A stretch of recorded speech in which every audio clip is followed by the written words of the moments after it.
Halo Sobat Maya, kembali lagi ke series maraton saham IPO. Di video kali ini kita akan membahas tentang saham IPO IC.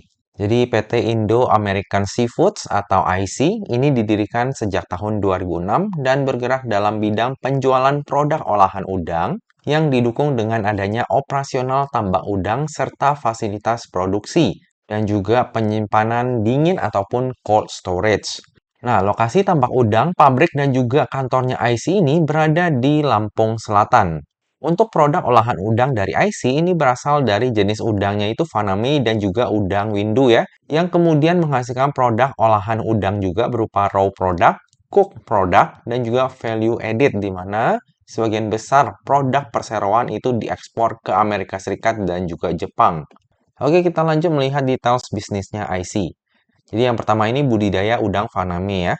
Untuk kegiatan usaha budidaya udang ini dilakukan oleh ISP ya, yaitu entitas anak dari IC. Sampai dengan prospektus ini diterbitkan, ISP memiliki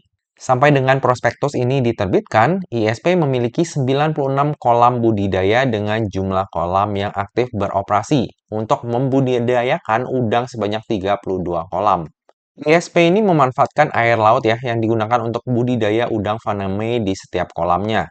Jadi prosesnya air laut itu dialirkan melalui pipa yang ditanamkan di dasar pantai dengan kedalaman yang cukup, baru kemudian dialirkan menuju kolam tandon. ISP memiliki kolam tandon dengan kapasitas penampungan air laut itu sebanyak 7.000 meter kubik sebagai fasilitas untuk pengendapan air laut guna melakukan sterilisasi. Lalu yang kedua ada manufaktur pengolahan udang.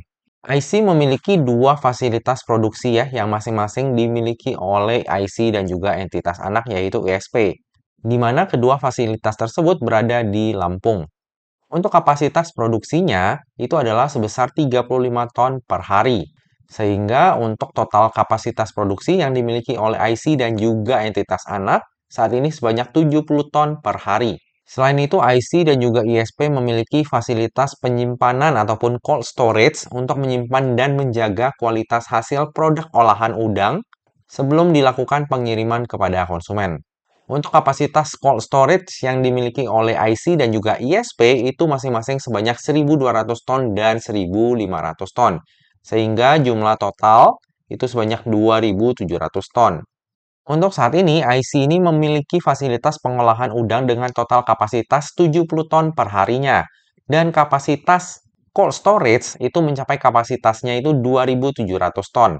Nah, IC ini masih memiliki peluang ya untuk meningkatkan kapasitas produksinya, sehingga ke depannya IC dapat menawarkan layanan penyimpanan yang bagus kepada para pelanggannya. Oke, kita lanjut melihat para pemegang sahamnya. Nah, untuk pemegang saham dari IC ini hanya ada 3 ya Sobat Maya dengan kepemilikan terbesar dimiliki oleh IAF sebesar 87,5%. Lalu di dalam IPO-nya IC ini juga akan ada lock-up period ya selama 8 bulan dari semenjak IC ini listing di bursanya kita. Dan dari prospektusnya kita bisa tahu ya Sobat Maya bahwa IC ini adalah perusahaan keluarga. Ini jelas banget ya di sini ya. Nah, untuk perusahaan keluarga seperti biasa ya Sobat Maya, bisa jadi bagus banget atau malah sebaliknya. Semoga aja di IC ini memang para pemegang saham dan juga komisaris direkturnya ini adalah orang-orang yang profesional di bidangnya ya. Oke, kita lanjut melihat laporan laba rugi dari IC. Bisa kita lihat dari tahun 2021 ke tahun 2022, pendapatan dari IC ini meningkat ya. Namun di tahun 2023, pendapatannya drop hampir 50%. Lumayan signifikan ya. Hal ini salah satunya disebabkan karena memang permintaan untuk ekspor itu jauh menurun dibandingkan dengan tahun 2022. Dan jika kita lihat dari sisi laba bersihnya juga selaras dengan pendapatannya ya Sobat Maya. Dari tahun 2021 ke tahun 2022 terjadi peningkatan, namun dari tahun 2022 ke tahun 2023 malah laba bersihnya ini drop ya, selaras dengan pendapatannya. Jadi dari sisi kinerja masih perlu kita pertanyakan ya Sobat Maya. Namun jika di masa mendatang nilai tukar rupiah ini melemah kembali terhadap mata uang asing, itu bisa jadi sentimen yang positif ya untuk IC. Karena mayoritas dari pendapatan IC ini memang adalah pasar ekspor. Bisa kita lihat di sini ya Sobat Maya untuk datanya. Jadi lebih dari 90% ini adalah pasar ekspor. Oke, kita lanjut melihat struktur IPO-nya. Jadi, dalam IPO ini sebanyak-banyaknya 290 juta lembar saham atau mewakili sebanyak 20,86% dari modal ditempatkan dan di store penuh yang akan ditawarkan kepada masyarakat. Untuk harga penawarannya sendiri berkisar antara 220 hingga 250. Sehingga dana yang akan diraup dari IPO ini adalah sebanyak-banyaknya sebesar 72,5 miliar. Lalu di dalam IPO ini juga akan diterbitkan waran seri 1 dengan rasio 2:1. Nah, nantinya dana IPO-nya IC ini akan digunakan keseluruhannya itu untuk modal kerja. Rinciannya bisa Sobat Maya lihat di sini. Nah, untuk tujuan penggunaan dana IPO-nya ini tergolong standar ya Sobat Maya. Keseluruhan dananya itu dipakai untuk modal kerja. Jadi memang agak kurang greget sih ya. Lalu yang akan menjadi underwriter di IPO-nya IC ini adalah Valbury Sekuritas atau dengan kode brokernya CP. Nah, CP ini nggak seringnya mengawal saham IPO, Sobat Mac. Di tahun 2023 hanya ada 4 saham IPO yang dikawalnya, sementara di tahun 2024 ini baru ada satu saham aja yang dikawal oleh CP.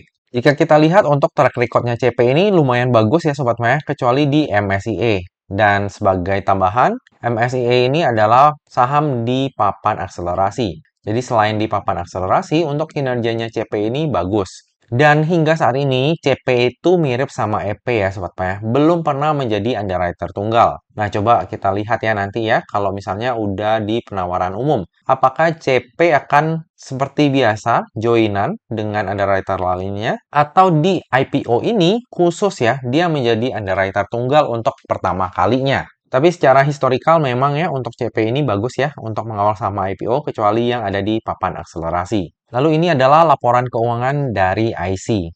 Bisa kita lihat bahwa dari sisi aset ini terus naik ya dari waktu ke waktu. Begitu juga dari sisi liabilitasnya, selalu naik dari waktu ke waktu. Dan kalau misalnya kita lihat dari sisi ekuitasnya cenderung udah stagnan ya, tapi cenderung naik. Nah, bagi sobat maya yang concern terhadap daftar efek syariah, jika kita mengacu ke websitenya eIPO, maka IC ini nggak masuk ke dalam daftar efek syariah ya. Bisa jadi karena memang liabilitasnya ini lumayan besar.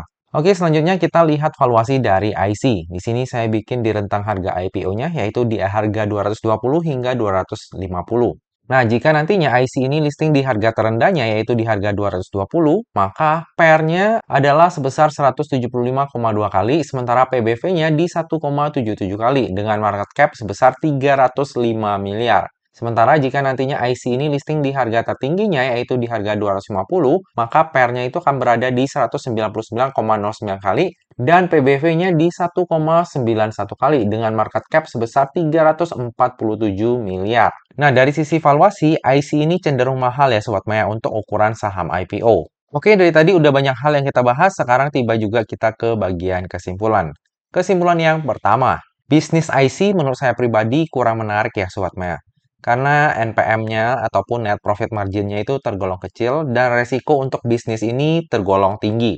Namun kalau misalnya kita lihat ya mata uang asing itu terus menguat dibandingkan dengan rupiah, hal ini bisa jadi hal yang positif untuk IC karena pasarnya IC ini mayoritas adalah pasar ekspor. Kesimpulan yang kedua, valuasi dari IC ini tergolong mahal ya untuk ukuran saham IPO.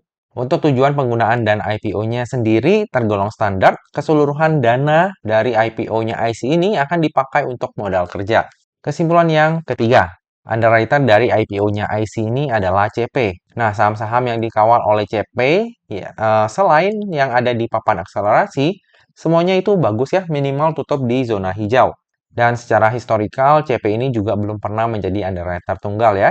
Jadi mari kita nantikan juga apakah di IPO-nya IC ini CP akan menjadi underwriter tunggal atau kembali menggandeng sekuritas yang lain. Kesimpulan yang keempat, bersamaan dengan IPO ini terbit pula waran seri 1 dengan rasio 2:1. Nah, hal ini membuat IPO-nya IC menjadi lebih menarik ya Sobat Maya, karena dapat meminimalisir resiko kerugian di IPO-nya IC. Kesimpulan yang terakhir, saya sendiri akan wait and see dulu, cenderung untuk ikut. Wait and see-nya gimana nanti saya akan lihat dulu nih Sobat Maya. Yang listing barengan itu apa aja. Karena kebetulan di periode kali ini kan lumayan banyak ya yang listing ya. Dan tanggal listingnya itu juga deket-deketan. Menurut saya pribadi yang paling menarik di IPO-nya IC ini adalah warannya ya Sobat Maya. Kalau dari sisi bisnis ya kurang oke. Dari tujuan penggunaan dana IPO-nya juga biasa aja. Dan dari valuasi ini tergolong mahal. Jadi yang paling membuat menarik ya dari warannya.